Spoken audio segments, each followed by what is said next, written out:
भाजपा सरकार में जाने कितने लाख करोड़ रुपए लेके व्यापारी भाग गए।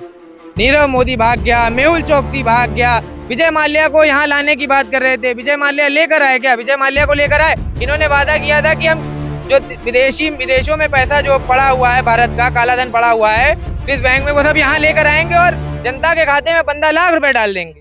देश में कोई स्थिति थोड़ो ना है, देश बिल्कुल एकदम हवा में है, देश बेहतरीन तरीके से चल रहा है, महंगाई जमीन पे है, बेरोजगारी खत्म हो चुकी है, सबके पास रोजगार है, सब लोग 50-50 हजार रुपए नौजवान पा रहा है। तो देश में कोई स्थिति खराब नहीं, देश जो है बढ़िया चला। इसीलिए तो प्रधानमंत्री जी अपना प्रचार में बसते। जवाहरलाल नेहरू विश्वविद्यालय में जिस तरीके से लिखा गया कि ब्राह्मण भारत छोड़ो बनिए भारत छोड़ो, इस पर जो भारतीय जनता पार्टी सक्रिय, उन्होंने यहाँ प्रोटेस्ट भी किया है, लेकिन कांग्रेस पार्टी इन मुद्दों पर क्यों नहीं बात करती? क्या भारतीय जनता पार्टी का ये आरोप भी है कि कांग्रेस पार्टी कहीं ना कहीं जेएनयू को सपोर्ट करती है इन मामलों में? जेएनयू को सपोर्ट करना कोई बुरी बात है। जेएनयू वो विद्यालय, वो यूनिवर्सिटी है जहाँ से देश के बड़े बड़े इकोनॉमिस्ट निकले। निर्मला सीतारमण जी कहाँ की पढ़ी हुई हैं? कौन है वो? जेएनयू की ही तो विद्यार्थी हैं, जेएनयू से ही तो पढ़ी हुई हैं। बड़े बड़े ऑफिसर्स, बड़े बड़े जो इस समय आईएएस हैं, अधिकारी हैं, और जो भी और भी विभागों में अधिकारी बैठे हुए, सब जेएनयू के पढ़े हुए हैं। और ये जेएनयू में जिसने भी लिखा ये ब्राह्मण छोड़ो और ये बनिए भारत छोड़ो, ये सिर्फ इसीलिए लिखा गया है ताकि जेएनयू जो है चर्चा का विषय बना रहे। चर्चा का विषय बना रहेगा, उस पर बात होती रहेंगी और मूल मुद्दों पे बात नहीं होगी। क्या आपने देखा कि किस कम्युनिस्ट ने लिख दिया या किस जेएनयू के स्टूडेंट ने आप क्या मानते हैं कि ये भारतीय जनता पार्टी के लोगों ने लिखवाया? ये सब भारतीय जनता पार्टी के लोगों का काम है, अखिल भारतीय विद्यार्थी परिषद के लोगों का काम है। एबीवीपी का काम क्या है? एबीवीपी का काम है कि जहाँ पर जो है बवाल नहीं हो रहा है वहाँ पर बवाल क्रिएट करना। अब अच्छा, वहाँ कोई भी चुनाव होता है, चाहे वो नगर निगम का चुनाव हो, चाहे वो जिला पंचायत गाँव का चुनाव हो, चाहे वो किसी भी विधानसभा का चुनाव हो, वहाँ पर क्या होता है कि जो भी विपक्षी पार्टी, उसको चुनाव लड़ना पड़ता है निर्वाचन आयोग से, उसको चुनाव लड़ना पड़ता है एसएसपी से, उसको चुनाव लड़ना पड़ता है जिलाधिकारी से, क्योंकि ये सब उनके खिलाफ चुनाव लड़ रहे होते हैं। केवल विपक्षी पार्टी का विधायक नहीं लड़ रहा होता है, विपक्षी पार्टी के मुख्यमंत्री नहीं लड़ रहे होते हैं, मतलब सब लोग मिलके जो है विपक्षी पार्टी के खिलाफ चुनाव लड़ रहे होते हैं। तो ये कैमरे पे और कलम पे बंदूक का पहरा है, तो वही हालत किया जा रहा है कि आप अगर सच दिखाओगे तो आपके यूट्यूब चैनल पे बैन कर दिया जाएगा, आपको सेंसर बोर्ड नहीं पास करेगा, आपके चैनल को बंद कर दिया जाएगा, आपको जेल में डाल दिया जाएगा, प्रदान कर दिया जाएगा। ये 2014 के बाद से कितने पत्रकार जेल में डाल दिए गए, सिर्फ और सिर्फ दीपिका पादुकोण पे बात कर लो, शाहरुख खान के बेटे पे बात कर लो, और भी जो कंगना रनावत पे बात कर लो, वो तो कहती है 2014 में देश आजाद हुआ। ऐसे मुद्दे बनाए जाते हैं ताकि जनता इन्हीं मुद्दों में उलझी रहे। आप चाहे किसान आंदोलन की बात कर लीजिए, चाहे एनआरसी सीए की बात कर लीजिए, चाहे यूनिफॉर्म सिविल कोड की बात कर लीजिए, ये सारे कानून जो है एकदम तानाशाही से पास कर दिए गए। कोई सवाल नहीं, कोई संसद में इसके बारे में बातचीत नहीं, नोकझोंक नहीं, पूछना नहीं, सिर्फ और सिर्फ आया और एक लाइन से जो है सारे बिल पास करे और चले गए। किसान जो काम देख रहे हो, एम्स देख रहे हो, आईआईटी देख रहे हो, एनआईटी देख रहे हो, जितने भी अस्पताल है, महाविद्यालय है, कॉलेज है, यूनिवर्सिटी है, सब किसने बनाया? कांग्रेस ने बनाया। आप और कांग्रेस विपक्ष ना दिखाई दे, कांग्रेस की कोई बात ना करे, राहुल गांधी को लोग पप्पू कहें, इसीलिए तो आम आदमी पार्टी को जो है पहुंचाया जा रहा है जानबूझ के। छोटे छोटे स्टेट्स में जो जहां सिंगल हैंडेडली गुजरात मतलब भाजपा की और कांग्रेस की लड़ाई होती है, वहां पर आम आदमी पार्टी को खड़ा किया जा रहा है। अगर आम आदमी पार्टी वहां नहीं खड़ी हो पा रही है तो वहां की जो लोकल मजबूत पार्टी है उसको एस्टेब्लिश करवाते हैं ये लोग।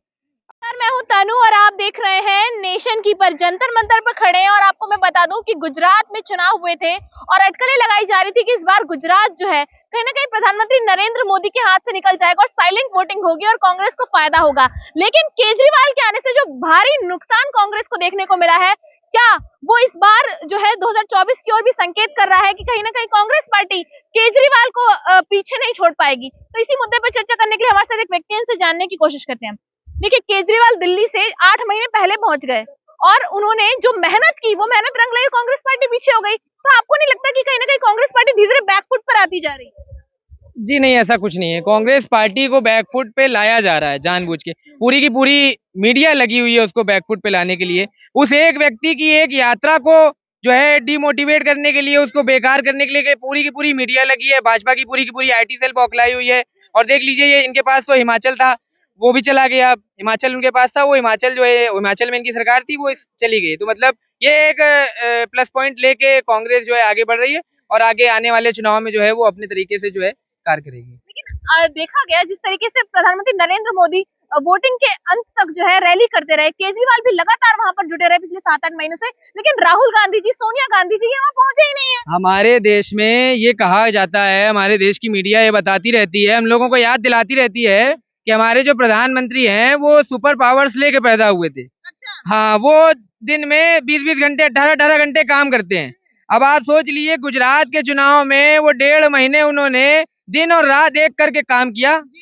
देश में कोई स्थिति थोड़ो ना है, देश बिल्कुल एकदम हवा में है, देश बेहतरीन तरीके से चल रहा है, महंगाई जमीन पे है, बेरोजगारी खत्म हो चुकी है, सबके पास रोजगार है, सब लोग 50-50 हजार रुपए नौजवान पा रहा है, तो देश में कोई स्थिति खराब नहीं, देश जो है बढ़िया चला। इसीलिए तो प्रधानमंत्री जी अपना प्रचार में बसते, अब प्रचार से फ्री हुए हैं, अब कोई विदेशी दौरा होगा तो वहां चले जाएंगे, उसके बाद अपना प्रधानमंत्री कार्यालय में होंगे, संसद में होंगे, 2-4 बयानबाजी कर देंगे और मस्ती से घूमते रहेंगे। देश एकदम बढ़िया तरीके से चल रहा है। तो आप समझ लीजिए गुजरात में प्रधानमंत्री के पास कोई काम नहीं, गृह मंत्री के पास कोई काम नहीं, बाकी के मंत्रियों के पास कोई काम नहीं, उत्तर प्रदेश के मुख्यमंत्री के पास कोई काम नहीं, वो गुजरात में प्रचार कर रहे हैं और गुजरात की जनता को जो है ये बता रहे हैं कि ये आ रहे हैं आम आदमी पार्टी वाले, ये आ रहे हैं कांग्रेस वाले और जो निर्दलीय प्रत्याशी हैं इनको जो है वोट ना दीजिएगा, वरना देश जो है बिक जाएगा और गुजरात जो है बेकार हो जाएगा। समाचार तक जो केजरीवाल की जमानत जब्त हो जाएगी इनकी पार्टी की, लेकिन जिस तरीके से उन्होंने नुकसान पहुंचाया कांग्रेस को, कहीं ना कहीं 2024 में जो मुकाबला होने वाला है वो कहीं भारतीय जनता पार्टी और केजरीवाल के बीच का तो नहीं है? जी नहीं, ऐसा बिल्कुल नहीं है। देखिए विपक्ष जो है इस समय कांग्रेस है और कांग्रेस विपक्ष ना दिखाई दे, कांग्रेस की कोई बात ना करे, राहुल गांधी को लोग पप्पू कहें, इसीलिए तो आम आदमी पार्टी को जो है पहुंचाया जा रहा है जानबूझ के। छोटे छोटे स्टेट्स में जो जहां सिंगल हैंडेडली गुजरात मतलब भाजपा की और कांग्रेस की लड़ाई होती है, वहां पर आम आदमी पार्टी को खड़ा किया जा रहा है। अगर आम आदमी पार्टी वहां नहीं खड़ी हो पा रही है तो वहां की जो लोकल मजबूत पार्टी है उसको एस्टेब्लिश करवाते हैं ये लोग। आप एक बात बताइए, आम आदमी पार्टी दिल्ली में इतनी तेजी से एक्टिव हुई, क्यों एक्टिव हुई? क्या दिल्ली में कोई बहुत बड़ा विकास कर दिया केजरीवाल ने? दिल्ली में सब शीला दीक्षित जी बना के गई हुई थी, चाहे मेट्रो को देख लीजिए, चाहे इन बसों को देख लीजिए, चाहे और व्यवस्थाओं को देख लीजिए। हाँ, कुछ काम शिक्षा को लेके और अस्पताल को लेके केजरीवाल ने किया, जिसकी तारीफ करी जानी चाहिए, लेकिन ये बनाए गए उन्हीं के लोग हैं, इनको बनाया उन्हीं लोगों ने और इसीलिए बनाया है ताकि जो है जहां जहां कांग्रेस मजबूती से है स्टेट में सिंगल हैंडेडली लड़ाई है, वहां लड़ाई को मतलब तोड़ दीजिए। वही वाली कहावत है, प्रधानमंत्री जी ने बहुत अच्छे से पढ़ाई करी है, संघ के लोगों ने बहुत अच्छे से उस चीज की पढ़ाई करी है कि अगर 5-6 लकड़ियां हैं तो उसको जो है तोड़ा नहीं जा सकता है, तो लकड़ी जो है 1-2 कर लो को तोड़ा जा सकता है। संगठित मत रहने देते हैं, संगठित नहीं रहने देते हैं, आपस में जो है लड़ा झगड़ा के और पार्टियों को इकट्ठा करके और पार्टी को भेज के और पार्टी को मजबूती दे के और चुनाव जीत लेते हैं। भारत जोड़ो यात्रा की आप बार बार बात कर रहे हैं, लेकिन सवाल यही है कि राहुल गांधी जी जो यात्रा कर रहे हैं उससे लोग जुड़ रहे हैं, हर राज्यों में जुड़ रहे हैं, लेकिन यही है कि उस पर चुनाव पे फर्क नहीं पड़ पा रहा उसका, क्योंकि यदि कोई यात्रा की जाती है तो उसके पीछे का मकसद कुछ होता है, तो ये पॉलिटिकल मकसद ही है, बेशक वो इसको राजनीति से ना जोड़े।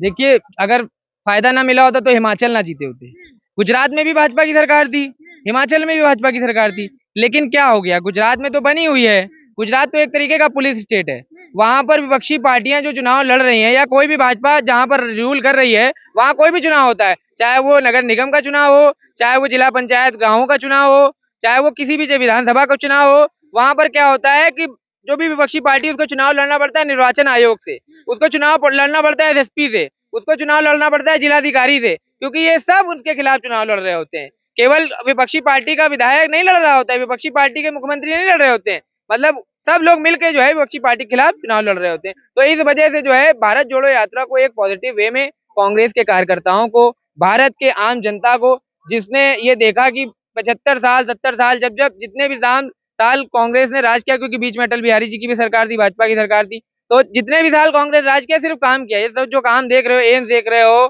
आईआईटी देख रहे हो, एनआईटी देख रहे हो, जितने भी अस्पताल है, महाविद्यालय है, कॉलेज है, यूनिवर्सिटी है, सब किसने बनाया? कांग्रेस ने बनाया। आप 1-2 यूनिवर्सिटी बताइए जो अभी बनी हो, या कोई अस्पताल बताइए जो अभी बनाओ, या कोई ऐसी चीज बताइए जो इन्होंने करी हो, अभी कुछ नहीं किया, सिर्फ हवाबाजी करी, मोदी जी कहते हैं भेज दिया।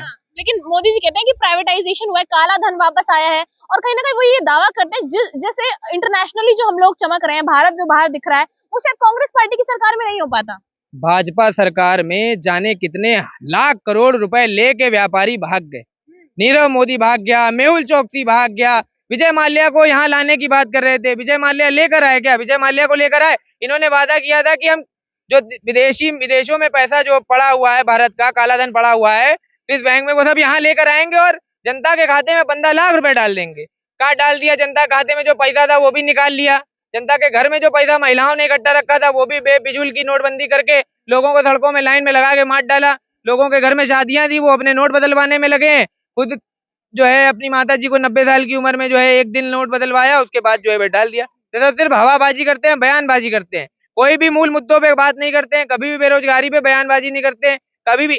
इनका काम है कि सिर्फ और सिर्फ दीपिका पादुकोण पे बात कर लो, शाहरुख खान के बेटे पे बात कर लो, और भी जो कंगना रनावत पे बात कर लो। वो तो कहती है 2014 में देश आजाद हुआ। ऐसे मुद्दे बनाए जाते हैं ताकि जनता इन्हीं मुद्दों में उलझी रहे। और मेन जो मूल मुद्दे हैं, बेरोजगारी हुआ, महंगाई हुई, शिक्षा हो गई, शिक्षा की हालत कितनी खराब कर दी जा रही है, एक साथ 4-4 डिग्रियां दी जा रही हैं, ये सब व्यवस्थाएं लाई जा रही हैं ताकि देश जो है गर्त में चला जाए। आप पढ़ोगे नहीं, सवाल नहीं करोगे और देश बर्बाद हो जाएगा। बाकी का काम मीडिया, अखबार, वो कह रहे थे ना कि कैमरे पे और कलम पे बंदूक का पहरा है, तो वही हालत किया जा रहा है कि आप अगर सच दिखाओगे तो आपके यूट्यूब चैनल पे बैन कर दिया जाएगा, आपको सेंसर बोर्ड नहीं पास करेगा, आपके चैनल को बंद कर दिया जाएगा, आपको जेल में डाल दिया जाएगा, परेशान कर दिया जाएगा।